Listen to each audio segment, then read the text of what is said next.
Hello and welcome. This is the 12 digital days of Christmas. We are currently live on LinkedIn, and if I press the right buttons, we're currently live on YouTube as well. So this is going to be interesting. I'm here with Simon Marshall, and we're going to, over the next hour or so, be talking about digital marketing, specifically around law firms, and giving you some help, some advice, and more importantly, answering questions that you might have about how you can improve your digital marketing through 2021. I'll hand over to Simon now, who can introduce himself. Hi, I'm Simon Marshall. I'm the founder of TBD Marketing. I've worked in the legal sector for 20 years in a variety of different comms and marketing and business development roles. And David and I have been having some fun over the last couple of weeks with these 12 days of Christmas. I really hope you get something out of today's session. The intention is very practical. So thanks for joining us. Thank you, Simon. And I'm David Sayce. I'm a digital marketing consultant and Director of Paper Gecko. I do a fair bit of work with law firms and legal services. I also spent about 6-7 years as head of digital with one of London's international law firms, bringing them into the digital age. So this is a fascinating topic for myself. As we go on, we're very keen that people ask questions, so feel free to drop notes into LinkedIn or YouTube, wherever you are. Say hello, let us know where you're watching from, and we shall try and answer those questions as we go along. So, as I say, we're going to be going through a number of different topics. These are based on the 12 digital days of Christmas that we've been running across LinkedIn every day, or at least pretty much every day. I might have missed a day or so. We've covered 12 different topics. And these build up to help you have a better understanding of digital marketing. We've looked through Google Analytics, Google My Business, how to dive into the data of your business, both on your website but also on social media such as LinkedIn. And we also talk about some of the more technical aspects such as the page speed of your website, using calls to action, and having a greater understanding of giving the best information as possible to your audience.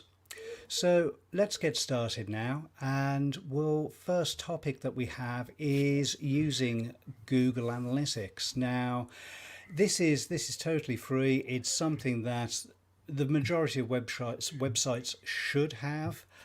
Some use Adobe, and there's a few other bigger versions out there, but this is one of those key points that gives you plenty of information.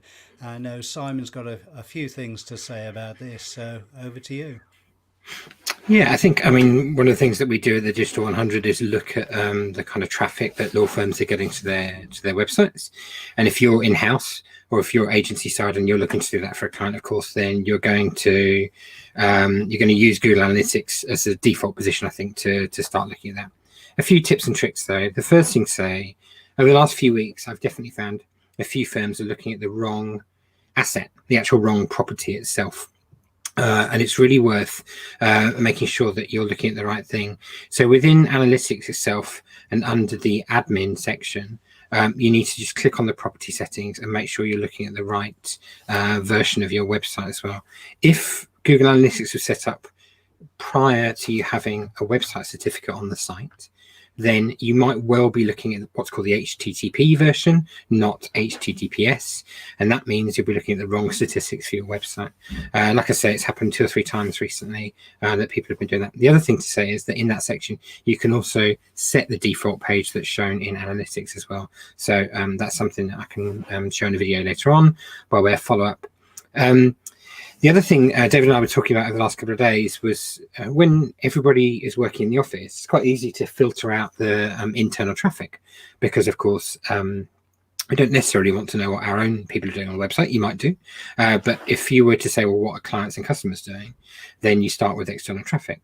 But since people have been working from home, not all firms will be filtering out that traffic because they will be working over, some will be working over a VPN, and so it's easy to filter out that traffic. But some other people, your website traffic might well have increased this year just due to people dialing in from home and looking at the website from there. So I wanted you to think about that when you're thinking about your Google Analytics, and think about how you might be able to filter some of that data in Google Analytics to make sure you're analyzing the right results and not comparing something that's happening now with something that happened a few months ago.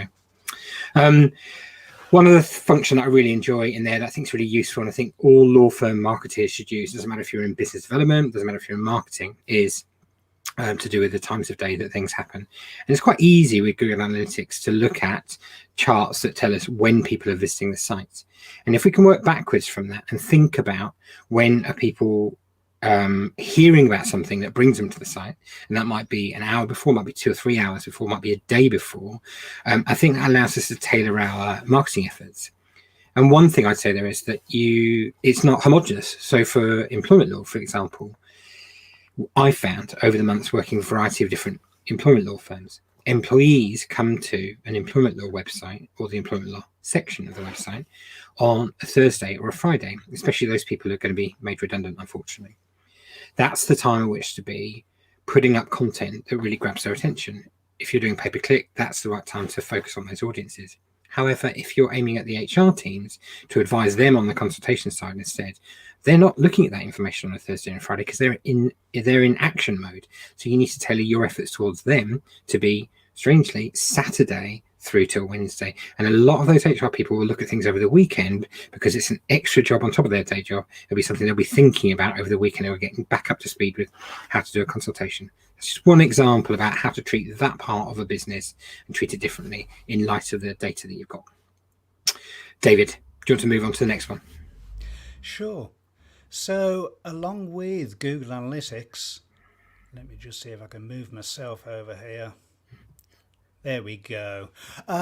So together with Google Analytics, there is Google Search Console.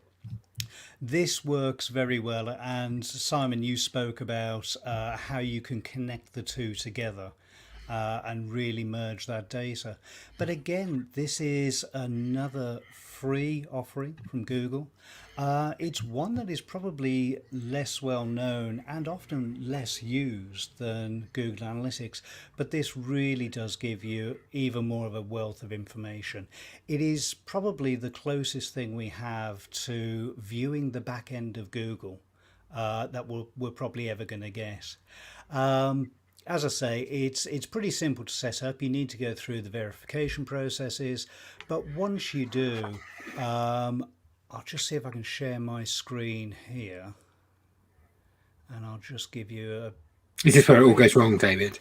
It probably does, yes. Don't want entire screen, Chrome tab, and if I do... Oh, there it is. So let's have a look. So this is the overview screen within Google Search Console. As I say, once you're all set up, it does have a lag of around 2 to 3 days, depending on what's happening with Google. And after yesterday's outage of Google, we're never sure exactly what's going on there. But you get a really good overview of what's happening from the performance, from coverage. It's, for me, especially when I run audits, it's an absolute wealth of information in there. You get information on the performance, and coverage issues as well. So straight away you can see what's valid, what's being excluded, and if you have any errors. One thing they've added more recently, if I can pick this up, is here we go, the crawl stats. And this is where it gets really in depth into what we'll go on to a bit later, the page speed, and gives you an idea how your server's performing and if Google's seen any outages. If your hosting isn't particularly great, then Google's going to have some concerns over your website. Another really important area here, especially for next year, will be core web vitals.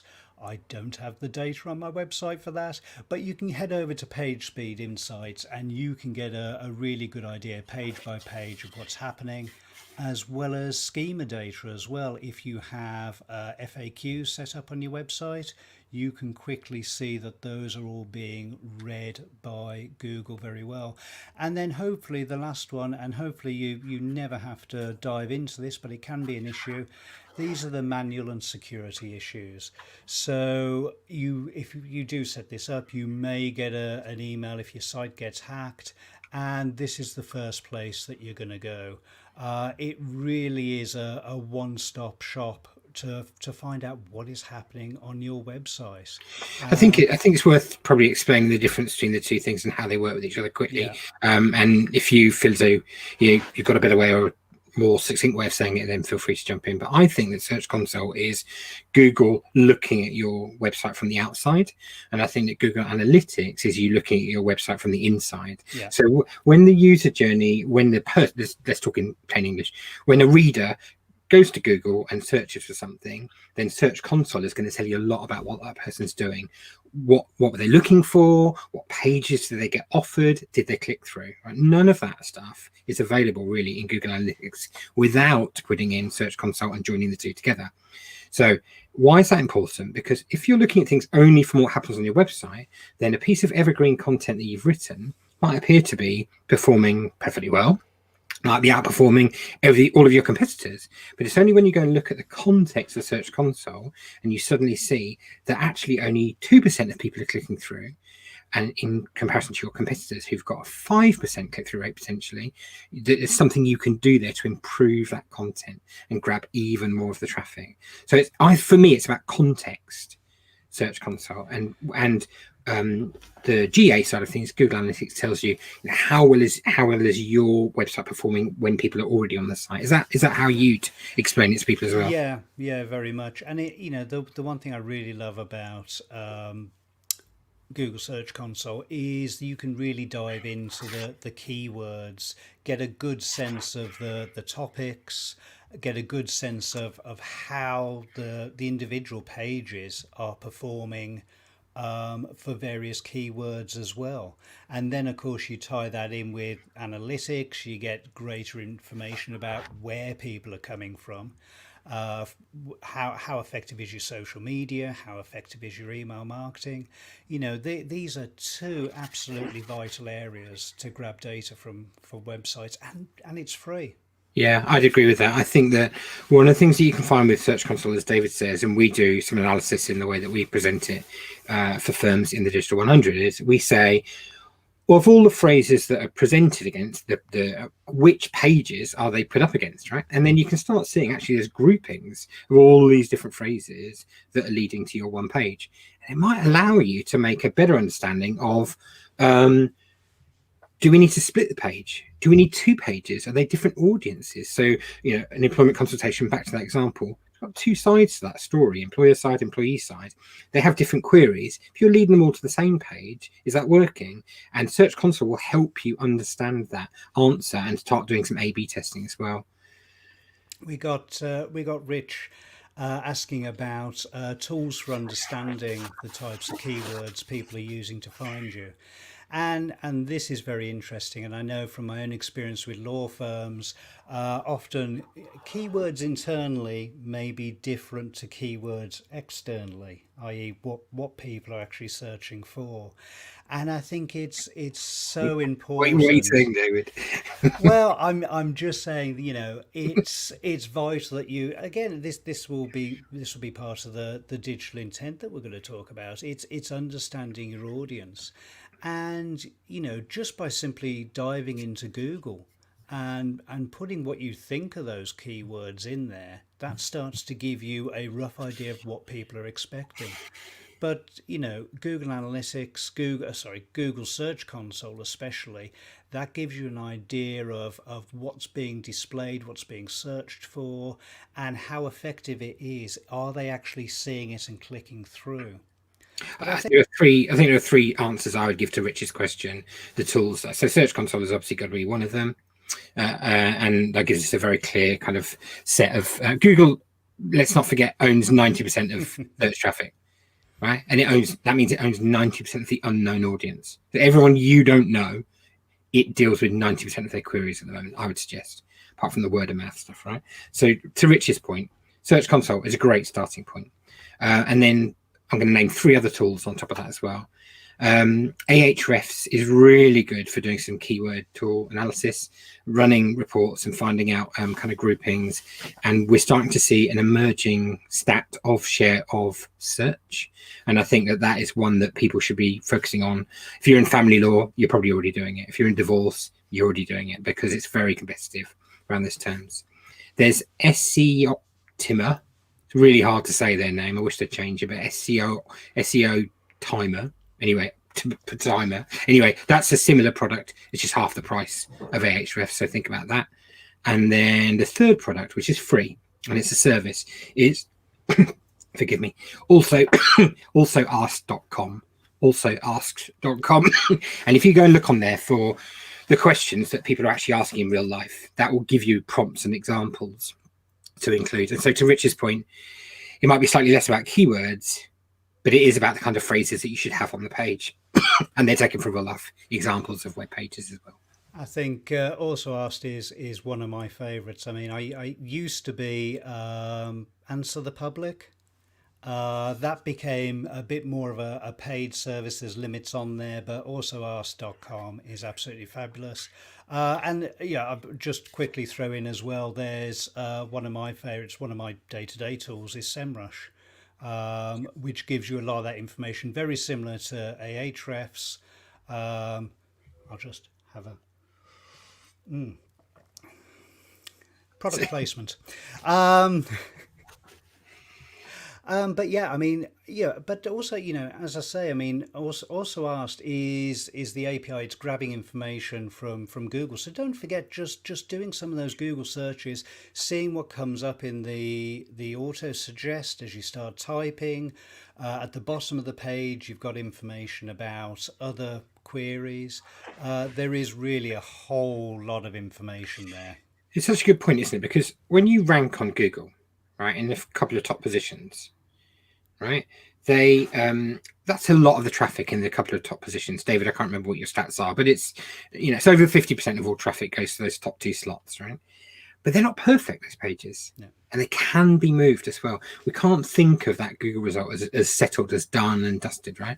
Google's constantly changing how it works its algorithm. There is no such thing as first place. There's first place for you in relation to this specific query. So if I'm in Bristol, which I am, and David's wherever he is, and someone else is wherever they are, we won't get the same search results, right? We won't get the same number one position. You've got that personalization side, yeah, and then of course don't forget the old, what we used to call the 10 blue links, 1 to 10, first page Google.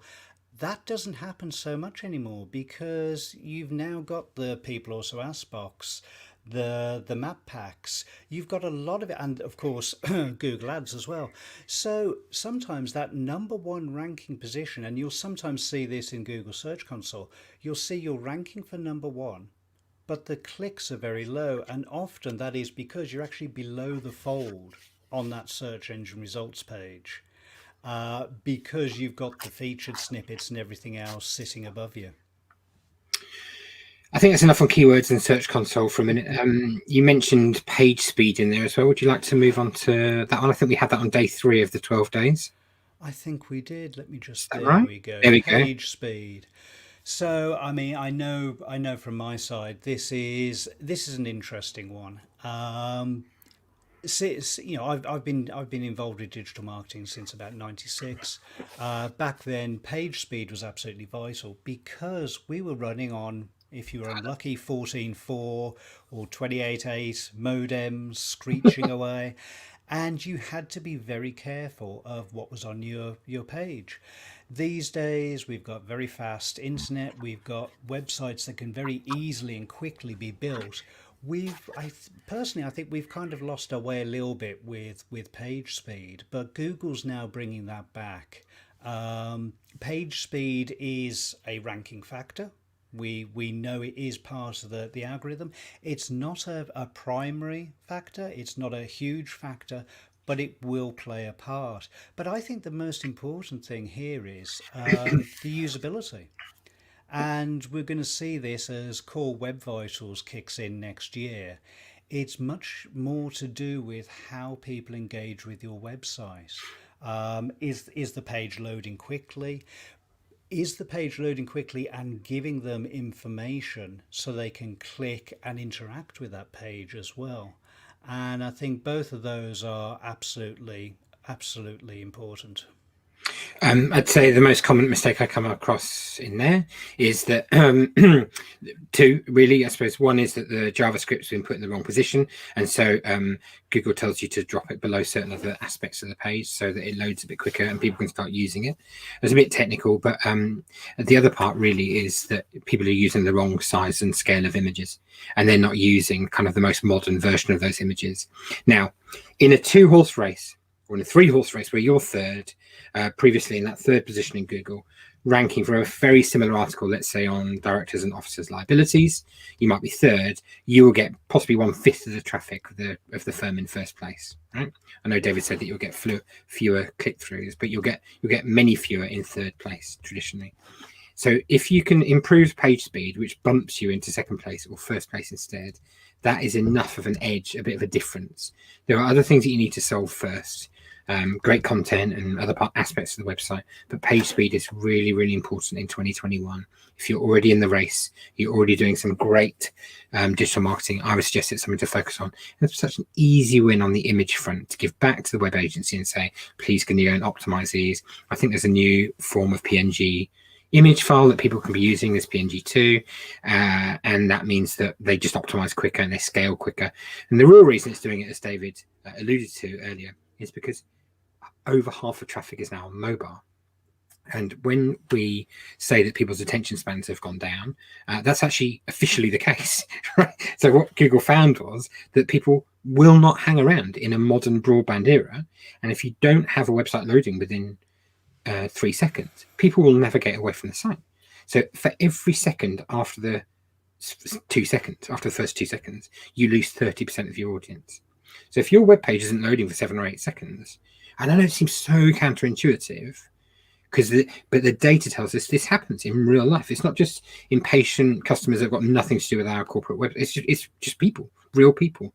Because with the greatest respect, Pin St Masons has written the same article as you have. They were one slot further down. You go back, you click into theirs, and you're reading it without hanging around and waiting for their website to load. So that's why Google's optimizing this, because all it cares about is serving people what they want as quickly as it possibly can, as efficiently as it can, apart from yesterday, obviously, with the outage. Right. So do take page speed seriously, but I would put it about 5th on the list behind great content, optimizing other elements of your web experience first. Absolutely, I think it's one of those, as you say, we're very much moving towards thinking mobile first, and it's been this way for a while. And over the last few years, Google more and more is saying, well, actually, we're going to be looking at how your site performs in a mobile environment before considering that desktop. And I think it's often difficult for firms to get an idea of page speed. You know, you sit there in a nice office with a nice fast broadband. You click through to the website that you've is cached on your computer. You've been there 200 times before, and it's quite simple to think it's running fast. But I think Yeah, don't ask yeah, your web agency to run the test. yeah, Don't ask yeah. your web agency to run the test. They're going to have super servers. They're running your site, so they'll be close to what. Don't get them to do it, right? And even I think with because there's Google Page Insights, you can run tests on GT metrics as GT well. metrics very good. Yeah. And I'd also say with those, run the test a few times, even one after the other, and you'll get a sense of how the scores change, how the speed changes. It's not something that's static.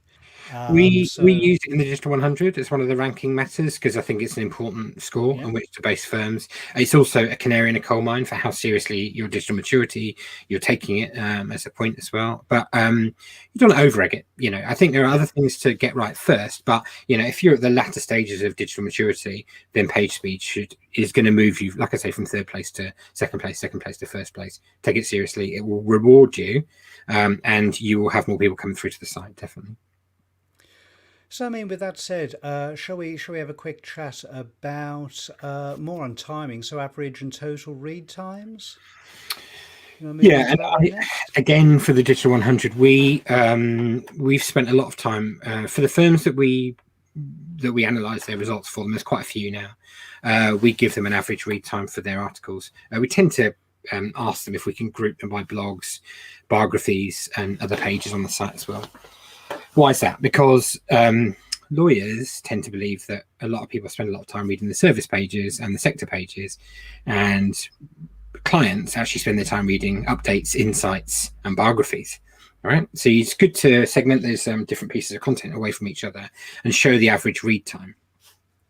One of the things that you can do when you know what the average read time for your site is, and thinking about how you structured your site, is this appropriate? Are we producing the appropriate length of content? And David's going to talk about user intent in a bit, right?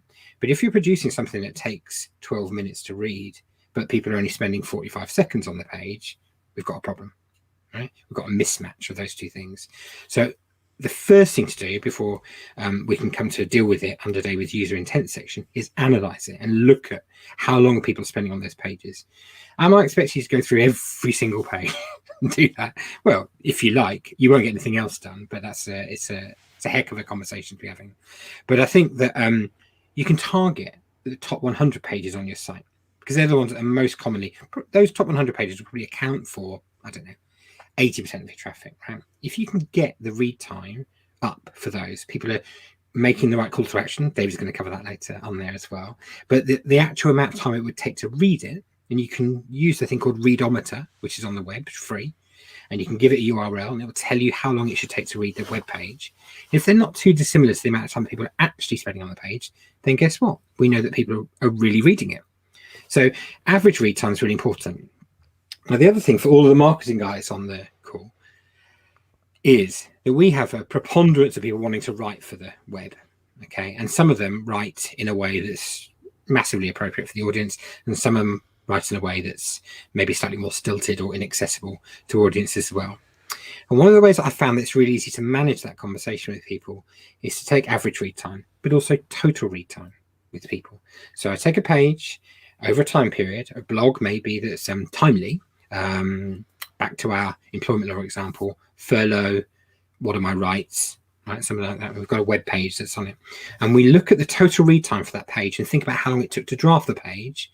And if at the very minimum, David, we don't exceed the amount of time that it took to draft the page and sign it off and use the marketing team, then I think we're in negative equity for that page, right? It's not a perfect benchmark, Yeah. but I would suggest that anything that takes 4 hours to write is probably worth more than half an hour's total reading, or if not, that we've made a mismatch. Now, if you've got some repeat offenders in that area, if they can't show you, actually, wait a minute, I'm really targeting 3 people here and they're all coming through every time and instructing me, that is perfectly valid, right? There's nothing wrong with that. But if they don't have those leads coming through and people are getting bogged down in this content and not being able to read it because it's too long and the total read time's too low, then I would suggest it's an easy way of having a completely dispassionate conversation around what's going on with their content. you can say to people, I wonder if you might like to consider a different structure, perhaps if we did a bit more signaling across the page, what to expect of various different sections. Because people don't read, some people read the A to Z, but most people don't read that way unless they're reading a novel. Right? They scan a headline, they drop down, they read the first paragraph, and then they scan down the page. And there's lots of data to show this, David, in Crazy Egg and heat mapping kind of stuff, shows you as you scan down the page, and then people read across again. So they read in this kind of like F shape like this across the page. And what they're doing is they're thinking, what's the thing that I wanted? What was my intent to come to the page? You're going to cover that a bit more in a minute. But if your content, therefore, is aimed to be accessible, sectioned, and something that they can get into, but the read time is not so huge, then you'll be rewarded for it.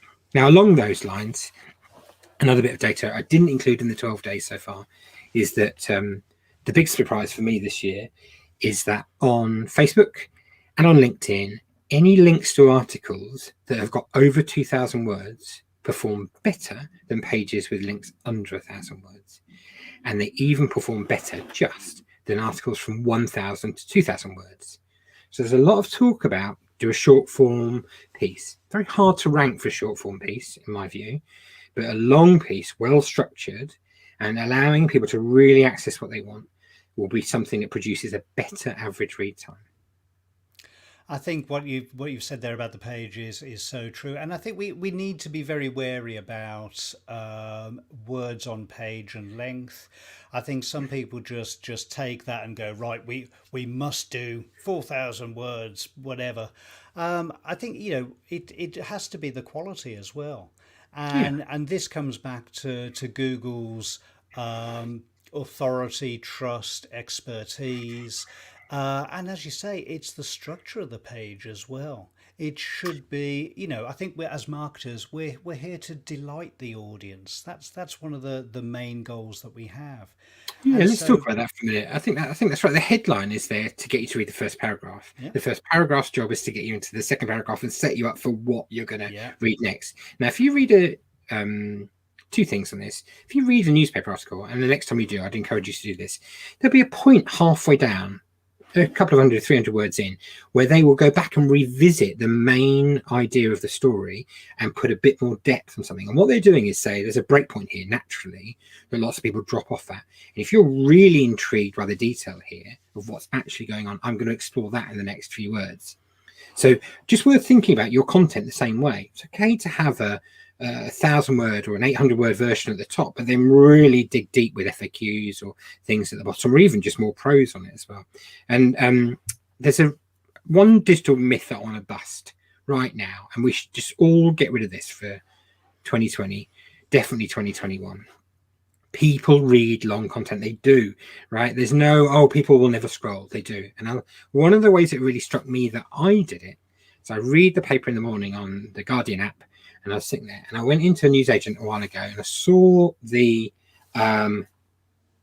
Guardian there in the actual newsagent, turned it over, and then turned inside, David, and read.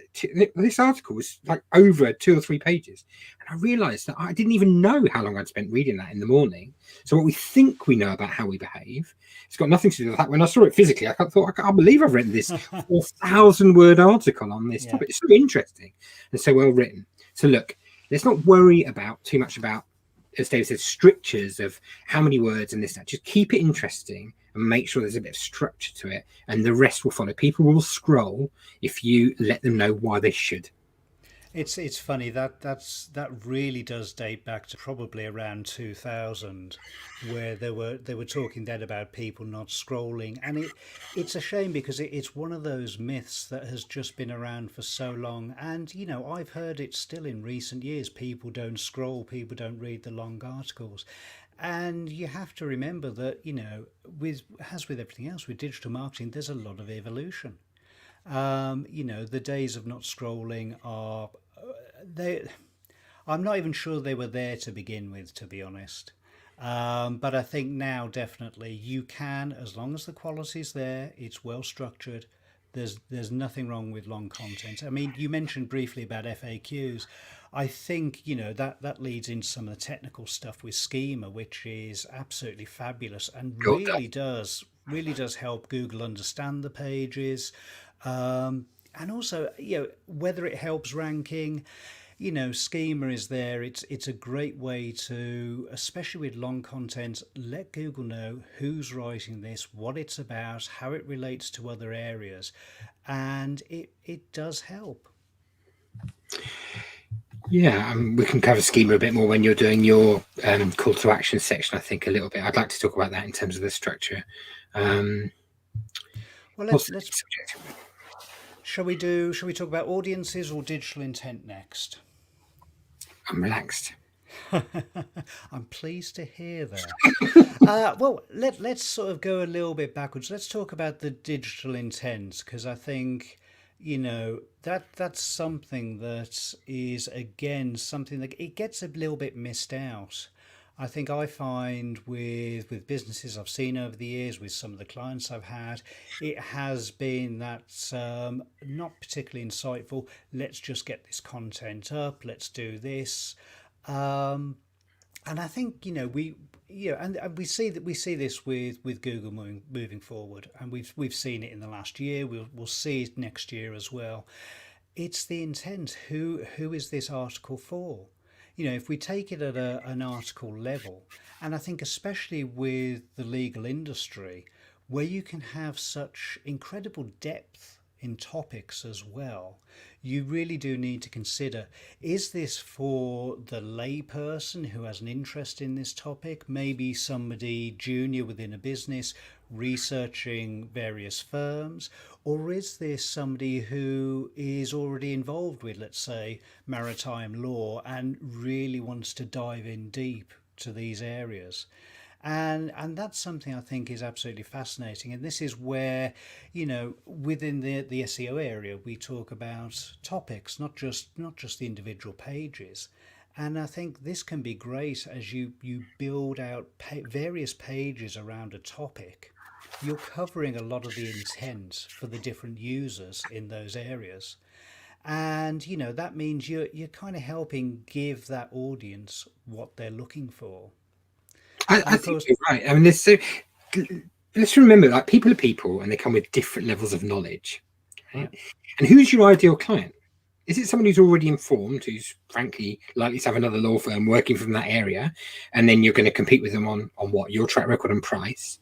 Or is it someone who's, and I get a lot of resistance with firms over the years, David, to sharing their early stage content, like Yeah. what is it and how, and frankly, it's quite often good for the lawyers to get that stuff down on the page, like, what is it, and that awareness, I call it, of the AIDA model, that awareness stage of digital intent. One, you'll attract loads of students who want to know the answer to the question, right? So you get a volume of traffic. That's good for all of your web rankings. Yeah. That's good anyway. Two, nobody feels silly at all if Yeah. you've got an awareness thing. If you've looked after someone, guess who they're going to be loyal to when they want to come back and find out more about a topic? Are some firms doing it very well? They really are. I mean, if you go and look at Slater and Gordon, they are not afraid to produce all of that content because they know that it's a very top of the funnel point, and it'll keep dragging people down. So look, let's stop always writing for a highly educated, really refined audience that are ready to make a decision based over here, because actually there's a broader set of people over here that might well like to be educated by the firm, that can be very loyal to you. You'll have to do a bit more work to get them to kind of proceed along and get them converted into a client, but they came looking for it for very specific reasons, because they do want to know the answer. And I saw it happen in real life at a Bristow's seminar a few years ago, David, when they were talking about IP. It was one of their breakfast sessions. I don't know, it would have been 2002 or something, 2001. Lincoln's Inn Fields. And, right at the end of this very technical IP update, so one of the people in the audience for example said, well, I don't know how you can patent an idea. So, but here's my question. And I just thought, isn't that amazing? Like, if there's such an assumed knowledge of what's going on in the audience, nobody wants to sit there for 45 minutes thinking, well, I'm lost here, I don't understand this. And law firms would be well-minded to look after those people, because they will graduate, they will learn the next thing, they'll be loyal, they'll sign up to your emails, they will move along the funnel, they'll tell everyone they know about it, and that alone Google will reward with more and more people that are coming to you as a font of knowledge in an area. So one of the things that I think that we do is we laser focus content at the moment, and we would do much better in a natural language world and time for Google to build out those other elements as well and really become subject matter experts on things with all that depth of knowledge there. Is that, are It, you? it's interesting you mentioned that because I remember over the years various partners in law firms very concerned about giving away their intellectual property. Um, and it's interesting because I think 99% of the time the information is probably out there anyway, and so it's who's going to say it. And from I know from my own business, I'll generally I'll talk about any topic. I'm happy to give away information. Yes, this is how you can do it, because it's whether they have the time, the effort to go into it very deeply, or they just want to hire somebody to do it for them, from my point of view anyway. But I think that's, giving away greater information is something that the wider professional services shouldn't be worried about doing. Yeah, I wholeheartedly echo that as well. I mean, people, the more you give away, the more that will come back to you. Some people will use it and do things themselves. Great, good on them. They will still come to you for your level of expertise and your knowledge. And the rest of those people, what they're really doing is saying, does David know what he's talking about in this Yeah. area? So every time they see your technical expertise and you've demonstrated it, it doesn't make them think, I'll do it myself. It makes the vast majority of people think, I can trust David to do it. And that is really important for you, for me, for professional services people in general, to say, demonstrating that knowledge again and again and again, and giving more away. And we see it in freelance groups that we hang out in all the time. Those people who do it are doing very well, and those people who don't, they struggle a bit in comparison. Right, what's Mr. Kozar? It's a question, is he? Hello from DC. I It's an hope early this. I hope. start for Nick. Yeah, yeah. It's always nice to have a worldwide audience. Yeah, I think this is interesting. Yeah, long form content, whether it's one page or a group of pages, it really depends on the topic area and how you want to deliver that information. I mean, Nick's got some really valid points on this, and we've chatted about it in the past here. Now, first thing is, I know that he hates the anchor text being the word here or click Oh, here or any of that, and it's a killer, right? Those links, by the way, people, are really good for your SEO if you actually name what the page is they're going to, and you give some idea of that intent. well, I just briefly, John Mueller, one of the Google people based out in Switzerland, he's recently been saying that having the longer, more descriptive anchor text it's a good signal for Google. It's much better, and I'll be honest. Anyone who's worked with me in professional services knows how I feel about click here and read more.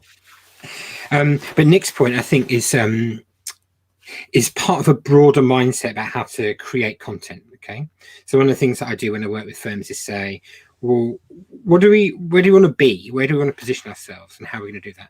And we use some forward-looking tools that are PR tools to think about a topic and how they're going to play out over the next few months. So there's some planning tools that tell you where the media is going to go, and we then think about the topics we want to talk about, tailor it to the news events that are coming up on the horizon, and then say, please, can we not cut across ourselves with our content so they're stitched together to make a patchwork quilt of competence and authority in the area that we want to be famous for. Nick is very good at it. I know he is. He does it for lots of US firms and other clients of his as well in the States. But I think that his point is so valid. We assume that everyone's funneling down to a single page, right? That's not realistic, because No. with the user intent point back on again, they don't want the same thing from the page, David. And if we're trying to serve an employer and an employee from the same page and we talk about redundancy consultation, I would suggest it's not going to go well, because one of those sets of people is being made redundant and the other person has got the awful job of making people redundant. No one's happy about it, but they don't have the same needs. So let's separate the egg from the yolk and make sure we answer the points that they want to. And then to Nick's point, they're blended. The fact that you've answered each of them, maybe even reference it on the page. Are you an employer? This section may be more appropriate for you, right? No harm of like signaling and pushing people to where they need to go as well. Thanks, Nick, for the question, though. I think just very briefly on the digital intent. I mean, I think it's also very important for firms to consider where those people are coming in from. So it's not just about the search engine results page. It's, consider your advertising, your PPC, Google Ads, whether it's social, whether it's email, the message that is in that discovery area and how it comes into a website. It's one of the reasons why, especially with PPC, I generally advise companies don't link straight through to a home page or even a category or sector page. It's much better to have a dedicated page for a lot of these areas. It helps with the analytics as well, but it just helps with that intent and keeping that laser focus of the topic through from the discovery, whether it be email through to the website. Yeah, I think it's part of that digital maturity point. I think the first thing to do is say, who's my audience and who am I focused on? Anyone who says business people, with the greatest respect, hasn't thought enough about who their real audience is for the page. I want you to have someone in mind, and I mean a person that you already work for or that you'd like to work for. Design it for that person, right? And then if it's someone that you'd like to work for, do you know them or do you not know them? Right? That tells us quite a lot about where they're coming from. So if we don't know them, the odds are they'll come in via Google. They might come in through social, as I wrote in the other day's post. Can't remember what day that was, day 7, I think. And they might come in through that route because social is a mixture of known and unknown audiences, but they are very unlikely to come in via email. Unless someone has forwarded on your email to them, they won't come through that route. And even then, they've probably had to sign up. So that is the definition of known, by the way. You've got my email address. That's all it is. So the only objective of an unknown audience is to get to know who they are, right? And we've got to try and convert them into someone that we've got their email address. And once we've got that, even in a GDPR era, we can then start sending them things that we know that are appropriate because they've already given us a signal as to why they came into the site in the first place. So if we think about that happens on the B2C world, if we go onto Amazon and search for a lamp, it's not going to send us products that relate to carpets next. It's just not. Okay, it's going to, until you bought that lamp, it's going to send you varieties, colors, sizes, the price has gone up or gone down, or did you know? And it will use all the various tactics it can to get you to buy a lamp. And once you bought a lamp, it'll try and sell you a desk to put the lamp on, right? That's what Amazon does. Now, I'm not saying that we have to have the same approach in B2B quite, but we do need a great level of sophistication as to what's this person trying to achieve? Who are they? Where are they in that kind of journey? What can we get them to do next? What small step can we get them to take? And I think that was a beautiful segue into who our audience are. And I think that is absolutely key. I mean, as you say, often it's this broad brushstroke idea, or it's up there with who are your competitors. We don't have competitors. It's having the knowledge at the very beginning to understand who you are targeting and how best to do it. And I know in one of them, you spoke about the knowns, the unknowns, the known knowns. Did you touch on the unknown unknowns? Did you go full Rumsfeld on this? Donald Rumsfeld has taken over the digital marketing call for a minute, but no, I did not touch on known unknown. I'm not going to get into that audience. I do think, though, that predominantly when traffic is coming from Google, right, even if it's your existing client, their intent is, if it's your existing client, either your website's not working or you haven't told them something that they want to know, right? So in the smallest possible way, it's a failing on your behalf not to have marketed that thing to them. Because, if they're having to use Google to get to your website, there's something of an issue there for an existing client.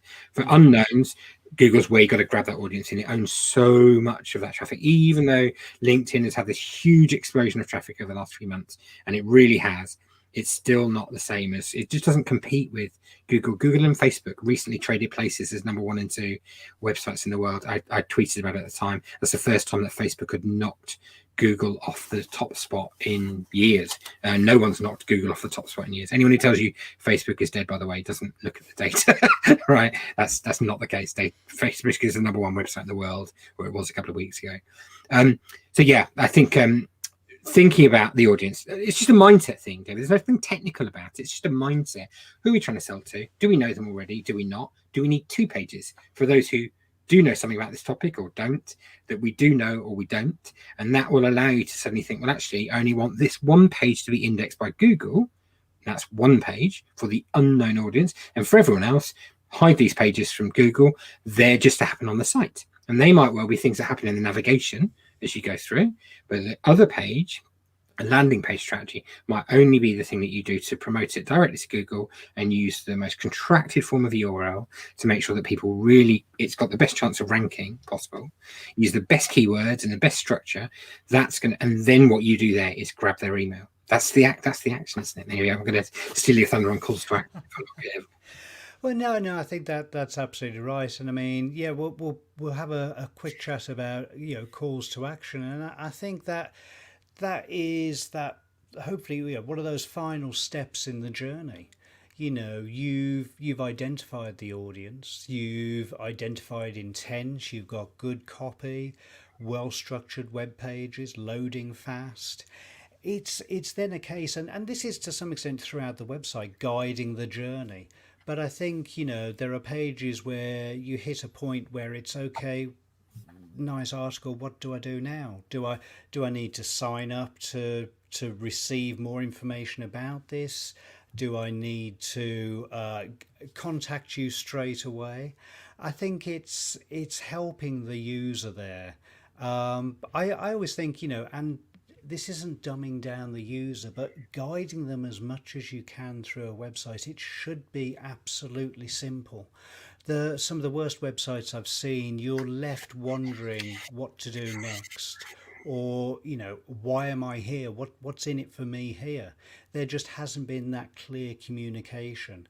And it's back to, as you mentioned, the signposting and driving them through. On that point, I think if you go into a department store or a shopping mall, right, and you need to go and use the restroom, okay, look up, because somebody has got the job, and they're called urban space planners, I think, and they've got the job of putting the signpost in exactly the spot where everyone would naturally look to find out where the restroom is. Right, and that's where the sign will be. It's not there by accident. It didn't get put there because somebody thought it'd be good. It got put there because what they did was they walked through and they said, right, that's where everyone looks, and they put the sign there. And we need to do the same with our web content. We need to say, at this point, we just seem to lose a lot of users here.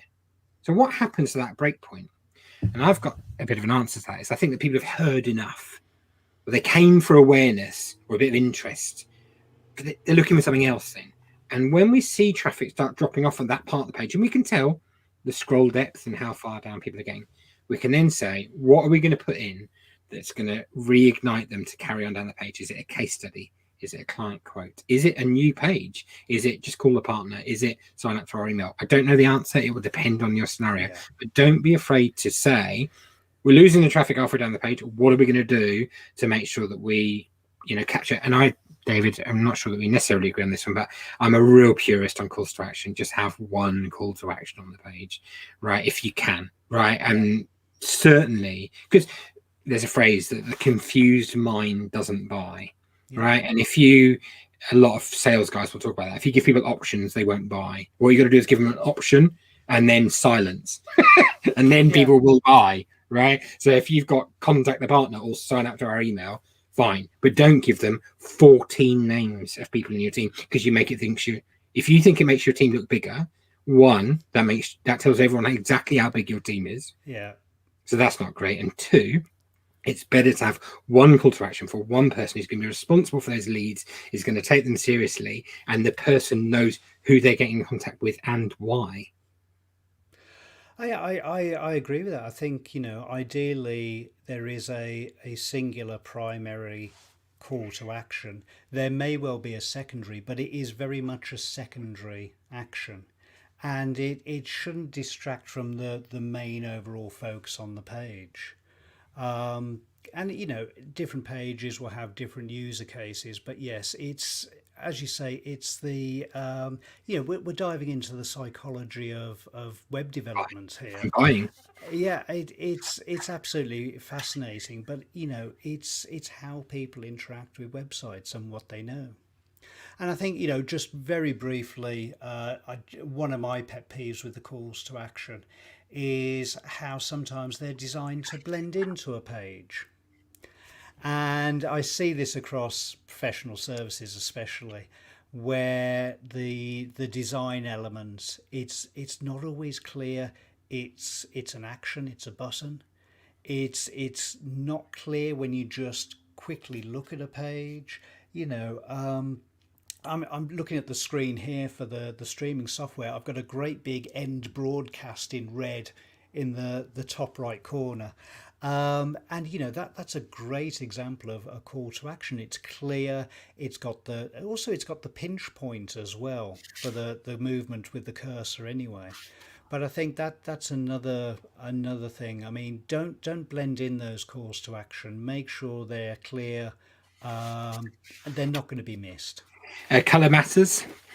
Yeah. It matters a lot. People will click on different buttons. If it's red, then you're not going to press it if you don't mean to end a webinar. If it's green, people think that's the thing that would make a call to action work. It's actually not the best color for a call to action button. I'll leave you to do your own research, but there are some really good examples. And I would make space in the palette, especially the digital palette, right, for colors that work to produce the result. Any of your calls to action that are hidden or that don't stand out from the rest of the palette, they're probably not going to work as well as they could. So Yeah. something to think about. So we've got some topics left over from the 12 days. We've also got some. Did we cover Google My Business? We haven't yet. Shall we? Yeah, it's worth doing. Let's quickly dive into this because I think this is a very interesting one, and again, I think it's one that's been a bit of a slow burner over the last few years. I think it's one that was originally seen as something for small and local businesses. But I think there's something in there for everyone. I mean, you've been doing a lot of investigation into the wider knowledge panel, and for those that aren't aware of the terminology, when you go onto that search engine results page on Google, you've done your search, especially if it's a brand or a person, something like that. On the right Should we look hand at one? side, yeah, let's have I've a got look. one. Okay. Let me see if I can not mess this up. Uh, And it's interesting because I think this is another area where the firm or the individual has some impact directly into search results. can you see that, David? I can see. There we go. So if we Google Linklaters, guess what? We get the traditional results of Linklaters here, as you'd expect. And this thing here is called a knowledge panel. Traditionally, David, it came from Google having paid a lot of money to Wikipedia to get their data, because Wikipedia in a digital age was the best way of knowing what is a thing, I think right? that And yeah. Google wanted to know what is a thing. What is this thing called Linklaters? Is it an animal? Is it a bird? What is it, right? And they wanted to know. And so what they did is they brought data off Wiki because Wiki had already done all the work for them in ascertaining what these things were from around the world. And it's the closest thing to a digital truth. Now, look, here's what you need to know. And this is part of what David was alluding to. We, as Linklaters, haven't claimed that knowledge panel. Okay. Why does that matter? Because Google is guessing that this is this at the moment. Okay. And when they own this by clicking on it and they claim it and they literally get a postcard to one Silk Street saying, do you own this property? Right. And they'll have to then type in a code. Someone's actually got to do that, right? For all of the places around the world. Then it'll link the two together. And then what happens is that Google understands more about when people refer to, let's take Herbert Smith instead. Herbert Smith is called Herbert Smith Freehills, Herbies. And when it's got all those names and nicknames and different things, then what it works out is I can link the two things together and it actually starts to serve better results across its pages. But the thing you need to do as a digital marketing person is claim that. And David, I don't think I've told you this yet, but in the stats, 12 of the top 100 firms haven't claimed their knowledge panel yet. It's a shame actually because I think that's not totally unsurprising. I think I think it's, the knowledge panel. It's from what I'm hearing about it. Although it originally it almost ran the testing with Wikipedia. I think now the sources it's pulling information from number in thousands. Um, but also, I mean, with GMB, Google My Business, you have a way of putting some of your own information in there. And this is great for a lot of firms. I mean, yes, it's great for the smaller, the more local firms to get that visibility in search, but also for the bigger firms. And as you say, when the information there, the knowledge panel, it's not claimed, it doesn't mean it's not going to show up. And I've been in with a number of services firms and started to do some of the brand investigation, and you start to see they've got 50 reviews that they didn't know about. And sometimes they're absolutely appalling reviews. Sometimes they're okay, but Yeah, they've just been totally unknown to the business. And it's the report that we've run this week. So we've been looking at that digital trust and thinking about how much people are trusted. I'm going to show you a quick table here if I can. And these are literally the scores from various different law firms about how they're rated on Google reviews. So if you put yourself on Google My Business and you make your business available, and all these businesses are, apart from a few of them, then people can start reviewing your business, and then you actually get scores against them. These scores matter because every time somebody does a search for lawyers near me or lawyers, in Canary Wharf, guess what? It's going to use Google Map, and an understanding of those firms that have got a higher score will get offered up more often. If you get offered up on Google, you're going to get more clicks. You get more clicks, you get more business. So that's the logic of it, that you have to have something. But there are some firms, I'm not going to scroll down the table, that's not fair on the firms involved, but there are some firms down the other end of the table who are, I mean, bear in mind the scale is 1 to 5, who are scoring 2 on average at the moment. And there are some unanswered and very funny reviews of law firms. If you'd like a copy of that report, then there's a small cost and I can send you that. But I would suggest it's one to digest at length another time. But David is right that Google My Business is an essential part of, and it's free, it's an essential part of getting Google to understand who you are, what your entity is, and how to rank you for appropriate local searches. And I think especially in these pandemic COVID times, it's interesting because they've really pushed forward the service information.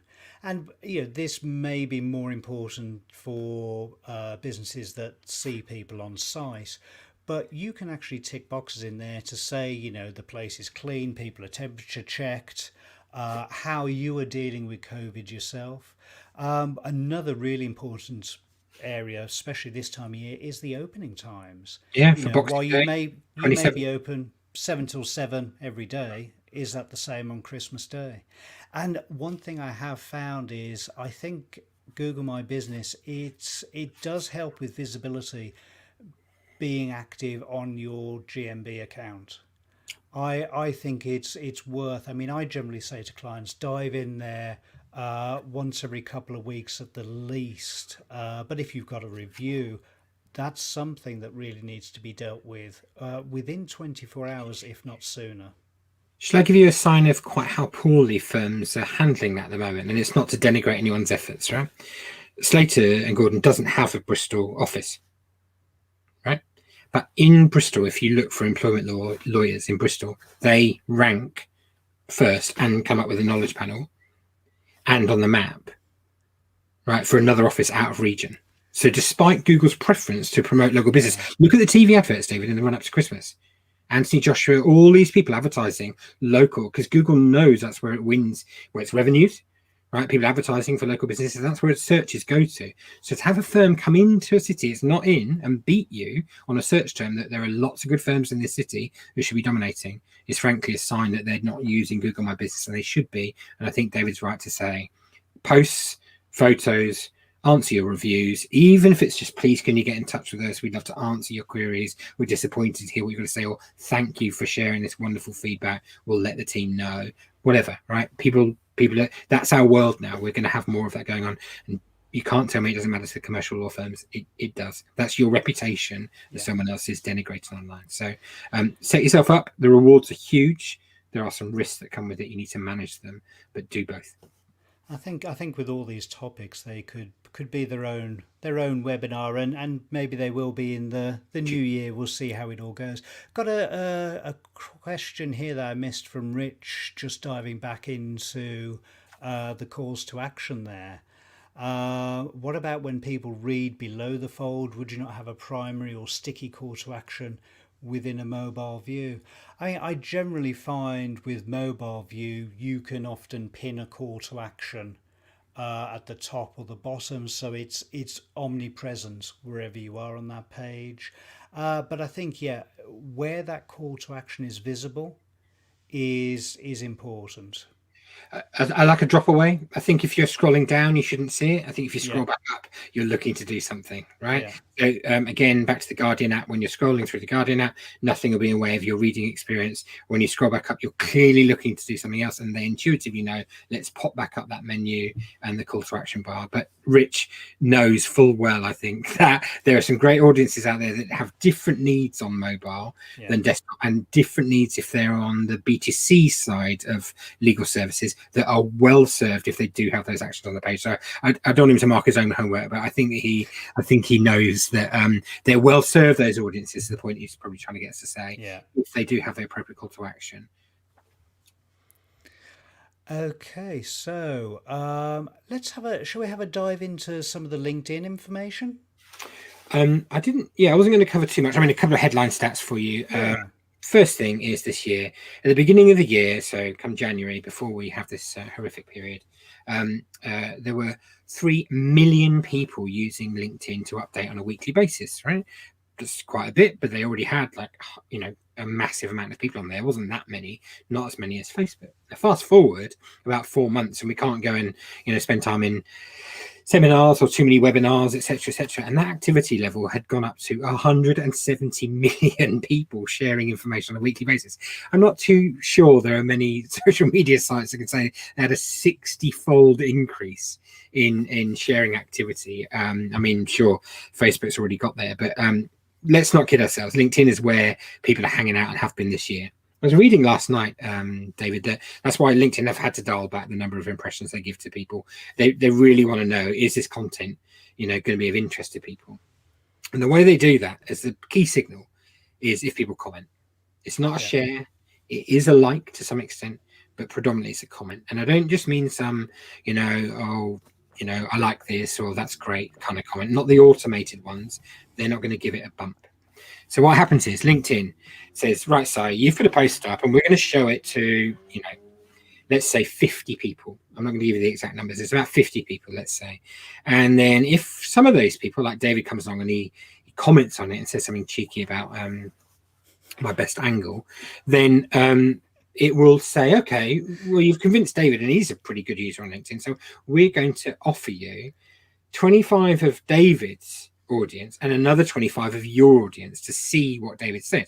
Now, of course, all the people on this call are regular, commenters and whatever. I'm joking. I mean, it'd be lovely if you were and got involved on LinkedIn.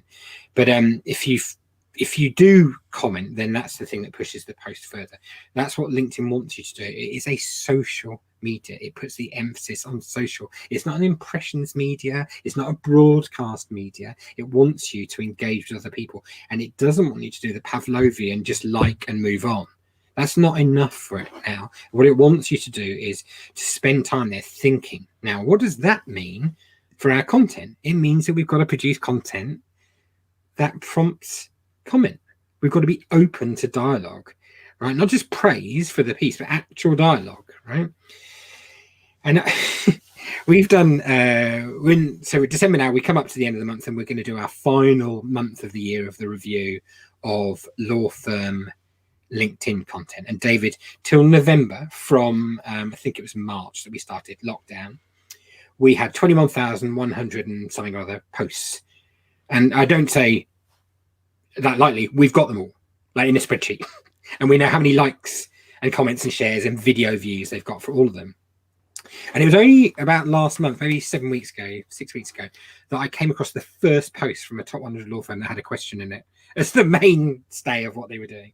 And it was Herbie's that had done it. They'd done this really good post on, if you're going back in your career, if you're advising people who are going to do the VAC scheme, what advice would you give them? And it was such a lovely open way to approach the dialogue. Now, if we think about that in the user journey and the user intent, they want to attract lots of trainees to come and apply for their VAC scheme, right? So they do this post out there. They ask a question. All these lawyers can't help themselves but get in. Oh, I wish someone had told me this, or this is lovely, and they talk about it as well.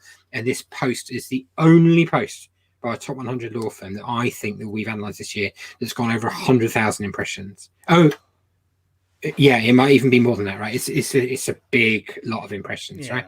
They did so well. I think they had, actually, David, I think they had, it's the largest amount of comments as well out of any law firm post over the whole year. So look, we're geeky enough at the Digital 100. We collate all of that data. Is it worth me sharing the screen and showing people what they can do themselves, though, very quickly on LinkedIn? Definitely. Your own data. I mean, look, give us your data. We'll do it for you. Or if not, then you should do something very similar to what I'm about to show you here. Forgive me if I get this wrong now. I think this should work. Okay, so on the Digital 100, I've gone to LinkedIn and then I asked to download the data between two certain dates for all the posts that we've done. So the title's all in here, the amount of impressions they've got are over here, and the dates are all in there. But this data, David, what I do quite carefully is just don't change the structure of it at all. So it's a copy paste. So if you download the Excel file, anyone should know how to do that from LinkedIn themselves, from the analytics tab. If you want any help, drop me a line. I'll help you do it. It's very simple. But I leave that data and don't touch it and don't analyze it here, because what we do instead is we analyze it in Data Studio, which is Google's bespoke data analytics tool, and it allows you to look at data a different way. So this is free as a tool again, and if you want to plug this in, we can do this for you. Very simple, and it will allow you to do some monthly reporting. And on LinkedIn, given the mainstay of our efforts as marketers has moved towards LinkedIn over the last wee while, I think we need to start looking at what we're doing, asking if it's working, and make sure that we do it the best way that we possibly can. Why did this post that was posted then get 18,207 views? And this is a log chart, so the nearest one is not even half as good further down the list, right? And I've done some thinking about that. And what we've done in our report here is allow you to look at, the impressions that you get for different, all of them, all these different posts, right? And then look at what the engagement rate is. If you've got a group of people who post on the site, then we'll be able to tell you who gets the most engagement, who gets the most likes, who's been doing the most updates as well. It's quite important because you'll write differently from each other, and there might be some lessons that you can learn from each other linguistically, calls to action, whatever it might be, that actually mean there's some things that you can do that are very clever to improve what your team's doing. Plus, it's a bit of gamification of something that's funny amongst your team, so always worth considering. Total number of shares, they don't count for too much nowadays, but they might come back into fashion, who knows.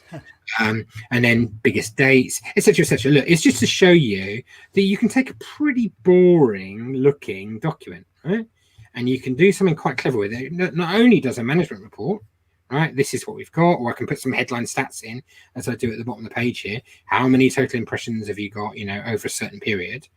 Those are great stats to have at your disposal. Yeah. It's working or it's not working. How many impressions per post per employee do we have? That's my big stat for LinkedIn. How many impressions per post per employee do we have? Why is that so important? Because impressions per post is great. It tells you when you're doing well. Do it per employee and it levels the field. DLA does something, Forster's does something else. The only way that we can compare the two of them if we do it on a per employee basis. But if we divide by per post as well, then we know, are we sustaining quality over time? So look, there's some things you can do in LinkedIn. I can give people really easy tips and tricks about how to do this, and they can come and take a look. It's interesting. I saw somebody I know quite well on LinkedIn. I think through 2020, I've been hearing about engagement pods, which I think have been the bane of LinkedIn's existence. And it was interesting. They posted something on LinkedIn a few months back, and it was exactly as you say. It was the benign comments of "that's great, thanks for sharing," and they had 50, 60 comments, but they were all meaningless, and even a few of them actually you got a real sense of this is not related to what's been posted above. And I get a sense, this was something that LinkedIn has been fighting against. Well, it has struggled for years. So back in 2012, a colleague and I invented a social sharing tool that would do exactly that, and we played the algorithm very well at the time. And we used to sit at the top of the algorithm for all our content for days on the trot, right? And LinkedIn hated that. It just didn't want people to be doing that on a regular basis. Now, is there a valid place in 2021 for an authentic content sharing pod? And I'm going to say yes. And the reason I'm going to say yes is because how is it distinguishable Yeah. from one that's not authentic from any other activity? So if you have a group, and Nick, you just popped his name up there, Rich maybe as well, would I write to you and say, guys, would you comment on this piece? Well, actually, if you think about it and you're doing that for a client piece, what's wrong with that activity? You're trying to get them to engage with the content. And if it's written with them in mind because they're your ideal audience, then why wouldn't you do that? But what you don't want them to do is go thanks, right? Because that's not engagement, but as Nick puts in here, so it's incomplete content. What if you put something that's got a dialogue, a quote, a comment on the end of it? It's very dangerous territory for professional services guys not to have all the answers. Nick and I have discussed this a bit before as well. But if you're willing to ask a question there and then ask people to come on and comment and ask the question, surely, as Nick's going to say, you've got a better chance to demonstrate your professional expertise by answering that query. David he's got technical expertise in web audits, far exceeds mine. But how am I going to learn anything about it unless I engage with him on LinkedIn and find out what he can ask him a question? He's not worried about asking a question. He's certainly not worried about saying, I don't know the answer to that. I'll go and research and come back. Or actually, there is no answer to that, right? So to Nick's point, you can be braver. It should not be in an area in which you need to have a very safe pair of hands and you better know the flipping answers, right? There's the day job of being a lawyer. Don't confuse having questions around stuff there publicly with marketing and forward-looking stuff where it's okay not to know the answers, and be seen to ask the right questions is at least as important as knowing all the answers already. Because if we're open-minded about what it might be, and a great place to do that is on LinkedIn. If we come along and say, well, we've been thinking about this, I'd be really interested to hear opinions about that. Great. People will engage with that. They will reward that with their loyalty. They don't know why they'll come back to you, but they will come back to you. Yeah. And I think LinkedIn. I mean, I get the messages from them saying, "Hey, X number of people have viewed your post already. Why don't you mention somebody? Shall I tell you what happens? Do you know why that happens? Why is that? So LinkedIn runs this little algorithm to say whether or not your post is any good. Okay, it's already judged you. It's got that horrible. I feel judged. It's like you walking into a bar, David, and being judged immediately, right? It literally is like that. But LinkedIn does it to you all the time. And the reason it does that is because it wants to know how many people am I going to show this to? Am I going to show it to 20, 50, or 200? And it's making a decision based on the quantity. And it does several things in its algorithm in one go. It says, how good is it? Has he asked a question? Et cetera, et cetera. But LinkedIn hates being wrong, right? So when it's said, oh, this is a good piece of content, and then David doesn't get any comments and he doesn't get any likes because he just released it at the wrong time, or Nick Kozar's on holiday and that's why he hasn't commented on it, suddenly LinkedIn thinks, well, how am I going to get him to know? I don't like being wrong. How am I getting to nudge people to comment and engage with this thing? And that's what it's doing. It wants to test its algorithm, but it thinks that your content is better than your audience does at that point in time. You might have just released it in the middle of the night, David. Yeah. And it might be that it hates not having a response or a comment within those 2 hours. And it might say, if you mention someone at 7 a.m. rather than when you released it at 2 a.m., that will be the thing that prompts it on. I found that with my Twitter a while ago, that there was a certain group of people that would always, reply to my Twitter early morning. So my hot slot for releasing tweets was an hour earlier because they were all very early risers, these Twitter users. But once they got involved and engaged with it, it was up and running. By the time the world woke up, it already had 2,000 impressions, and then it went on from there. So LinkedIn's trying to do that model. So it likes your content. That's good news, David. But it thinks other people need to like it more and comment more on it as well. So that's what it's trying to get you to do. It's interesting. I mean, a similar method with email marketing as well. I know if you can you can get an idea of when, do they open up their email first thing in the morning? Is it 10 o'clock? Do they wait to the afternoon? If you can send it nearest to that time, you're top of the pile and a better chance of opening them up.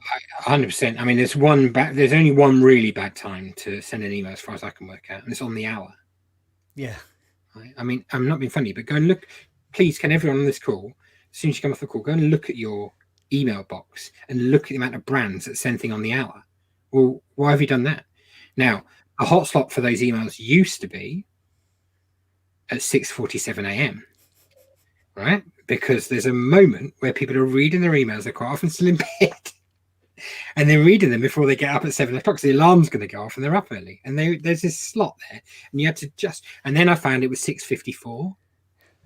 Right, so it's around. No, I'm not joking. I tell you, no, I mean, I tell you, I huge used to difference in open rates and engagement rates. I used to send out this legal brief document. It was a quarterly document, and it went out to about 20, 30,000 subscribers. Wow. And we quickly realised that it was interesting. We got the biggest response at around 20 to 7 in the morning. See? Yeah. It's got earlier in lockdown. Oh, yeah. I've looked in it in lockdown. It's got earlier by about an hour. People are up earlier. They are sleeping slightly less, and I think that's happened. The other thing, and this is something I'll give away to everyone on the call, is the Sunday slot. Okay, if you look at website traffic for law firms like that, there, down there for Sunday. If you look at LinkedIn, like that as well. There's only one thing about it though on LinkedIn and email traffic as well. Those people who are reading on a Sunday lead the business. Yeah. So if you want to go to get to a C-suite on LinkedIn, if you want to get to a C-suite on an email, your CEO, your CFO is thinking about the week ahead. And you will actually be part of their thinking. I need to do something about that thing. If you get it in that prime slot on a Sunday, I'm not going to tell you what that slot is. You have to pay me for that information. But there are times of the day for B2B marketing on a Sunday that are really good for that slot as well. Interesting. I know before we started, you mentioned about the LinkedIn hashtags, and how they're used. They're a relatively new feature to LinkedIn. Well, they've been around since 2010 in terms of actually being up there, but they were incidental. Yeah. They weren't a feature. They were a feature. Do you see what I mean? They weren't something that had any functionality to them before. But this year, we quite a few of us within a super geeky LinkedIn group that I hang out in think that 2021 is going to be a big year for hashtags. So here's some top ticks on hashtags. First, if you want to monitor data about what's happening on LinkedIn for your firm, create a bespoke hashtag and use it of one of your hashtags. All of the 12 days, and this is the 12th one, this hashtag section now, have had hashtag David Sayce in, and they've all had hashtag Digital 100 in. That's not by accident. David can monitor the total number of impressions of all of the things that have gone on out there. If he uses a service, I've forgotten the one off the top of my head. I'll put it in the comments later on. If he just looks at the hashtag usage, right? And we did it earlier in the year when we did this crazy 80s watch along, the 80s movie watch along thing on a Sunday night. We were trying to help people get through lockdown a bit. And we had 2 million impressions on that hashtag within the first 4 weeks or so.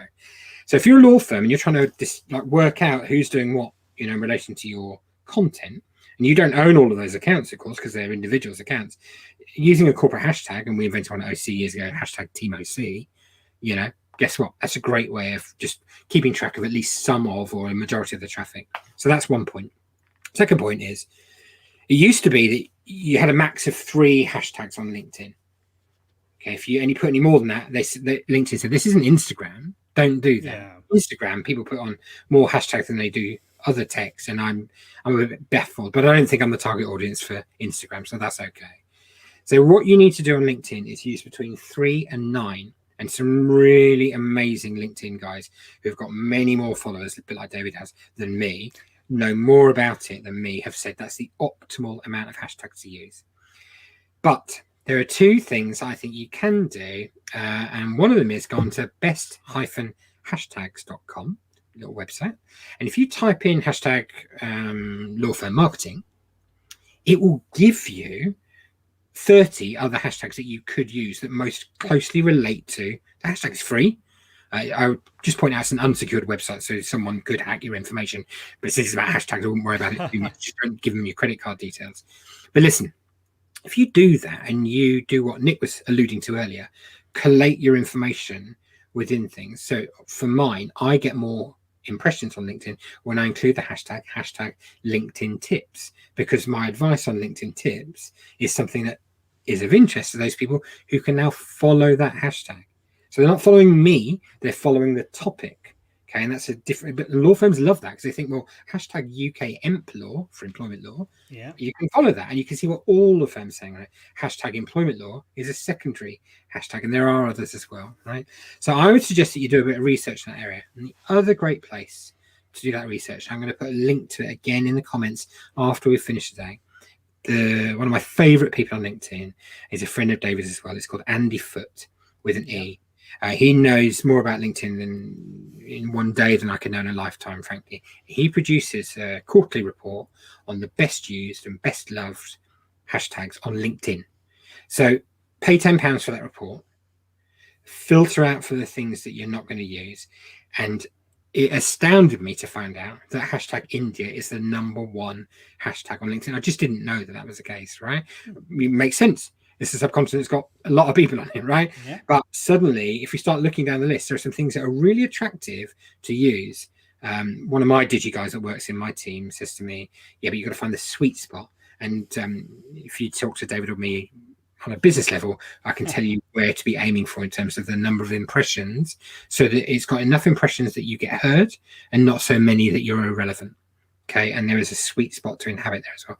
Play with them, use a minimum of 3 of them on any of the posts. You'll notice that I've been doing that in the 12 days of Christmas, and increasingly as we move towards the hashtag one, I was using more hashtags. Okay, let's have a look. Oh, what sorry. else? Associate on your biography for your company page, put the hashtag that associates with you on there. Pins and Masons, hashtag Pins and Masons, at Pins and Masons, right? You can use either. Most of the other firms haven't cottoned onto that yet. Eversheds has, but most of them haven't. It's a missed opportunity for those firms. So anyone who's out there wants to tag you in a photo, wants to talk about what you're doing, let them do so. The worst that's going to happen is you ask them to take it down. Yeah. Right. But if you don't use it, then you won't know they've done it.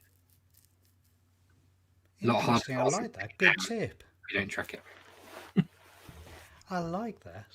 Okay, so let's have a look here. What have we? I think we've pretty much covered everything. We could one last digital development and costs. We have a quick chat about that. There's a couple of questions that I received before the webinar we can have a look at. And of course, if any more questions come up, just send them our way and we'll have a look. The digital development or website development, it is a long piece of string, and it really depends on the firm. I know firms that have built a pretty good website for £10,000, others where a replatforming, rebranding has been £150,000-200,000. Yeah. I'm guessing higher ones than that. Yeah. I think one of the biggest ones I seem to remember, this was some years ago, was Selfridges. Bearing in mind, big e-commerce website as well, but theirs ran into the millions, I think. But I think it's important to consider the size of your firm and what you are trying to do with it. I think when it comes to rules of thumb, it's generally something like 10% of turnover goes into marketing, and roughly I'd say probably these days 50 to 75% is earmarked towards digital of some form, so whether that's campaigns. So it really does depend as well, on what the development is. But I think it's really important that you consider what the return on that investment is. Yeah, I'd What you're trying to do. down a bit on organic versus paid. So for pay per click, we know what we pay, we know what the cost per click is, but you've definitely got to know what the cost per acquisition is. What does it actually cost to get the client, not for them to come onto the page, or actually for them to fill in the form? I've been doing that sometimes recently and showing people this is a bit high for the value of the service they're signing up for here. That's really important. But for David's point on the website development side of things, here's a simple sum for you. When did we last update the website? How many impressions have we had using our newly found love of Google Analytics in the meantime? Can we divide that cost by the total number of page views or whatever we might have had in the meantime and work out a cost per view, right? I've done some of that maths. You'll find that the sums tend to come out between half a penny and 10 pence per user visit to the site, depending on how often you update the site. Now, you're going to make the right choice about that for your business. But if you're going to play that forward and say you want more traffic and you're not going to update the website for 2 or 3 more years, at least you've got something to show the management team and say, here's a benchmark that we've done on how much, if you've done it 5 years ago and it cost X, and we're going to update it for 2 years now, and we're going to do Y, here's the basis on which we're going to do it. Then you can tell them roughly what the budget should be. And that is a great way to go and look for the right agencies. Yeah, and that's where it can often get difficult. It's interesting. Rich, he's still with us. Thanks, Rich. We're about an hour and a half in, and Rich is still with us. That's what I like to see. Claire Fanner's report. That's interesting. I haven't seen that. That might be a very interesting. I'll have a chat with her. I've got some data to show, so it might be that there's something that's kind of similar to what we're doing. But thanks, Rich. That's a great point. But I think it is very much whatever you're doing, and I think this is where the business maturity lies. Are you still looking at the vanity metrics? Are you still talking about we've got 100 page one ranking keywords? Or are you actually talking about it from a business point of view? Are you talking about what is the cost per acquisition? What is that lifetime value that comes in from that? And I think that's where it gets absolutely vital. There's a lot of information out there. We mentioned very briefly earlier about having those from an organic point of view, the higher ranking keywords. And just to give you, these are real sort of ballpark stats, but generally speaking, if you're position 1, the click-through rate is around 30%. By position 3, that gets down to about 15%, and by the bottom of page 1 and through page 2 and beyond, you're generally looking at about 1.5% or less. So, investment in building up that organic can pay off, but then you need to go back and consider what's the intent, who's your audience, are the pages set up properly for that, have you got a good call to action, and all of this starts to come together. I wonder if we should wrap it up, David. It's an hour and a half. And maybe we can answer some of those questions in the comments afterwards. Yeah. I mean, we've got, just to wrap up, we have got top areas digital marketers should watch out for in 2021, and I think we've covered a lot of this in what we talked about today. I think from my side, the intent, more concentration on intent is absolutely vital. When it comes to digital marketing, and I find this especially with professional services firms, not siloing them off to be this quirky department on probably a separate floor. It's about the return on the investment. It's delivering the business information. And I think, whether it's senior stakeholders or marketers, they need to be able to talk to each other a little bit better. What else do you see for 2021 briefly? If there's one thing I could get everyone to do next year, it's invest in some data skills. Yeah. Right, really just step outside of what you're actually doing already. Think about, okay, what data can I get, and what decisions can I make better decisions on in a more timely fashion if I had access to data. So first thing you'll do is go and work out what data can I access. And I think if you're not in digital marketing, but you're someone who uses your digital marketer, go and ask them what's available, what can I do, what can I know. And if you are in digital marketing, I would just push it further and say, okay, what can I tell you about how the various different divisions in our business behave differently for the various different clients of that business, and are we better off sponsoring something over there that always produces the right result, but we can track it, versus something that we can't track it? I don't know the answers to that, but you'll know if you start looking at the data, and that's the point. So it's unique to your firm. It won't be the same from firm to firm, but please, can everyone start looking into, okay, at least what's available in Google Analytics? What can you really understand about behaviors? What happens when you add an additional page? What happens when you put the contact form on a different page to on the page that you were on previously? There'll be some pretty clear answers on that. They drop off. So invest in understanding the data, and everything else will flow from there. And I think, there's a lot of data internally as well. I mean, Yeah, the CRM systems, financial systems, there's valuable data in there to pull in as well. I think that's right. Okay, so we are just over an hour and a half, and I think that's going to be us for today. That's absolutely flown by. Yeah, I think we've covered everything. I've really enjoyed it. It's been good fun.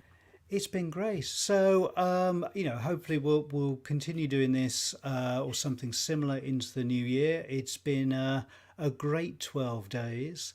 And it's been great doing this with you as well, Simon.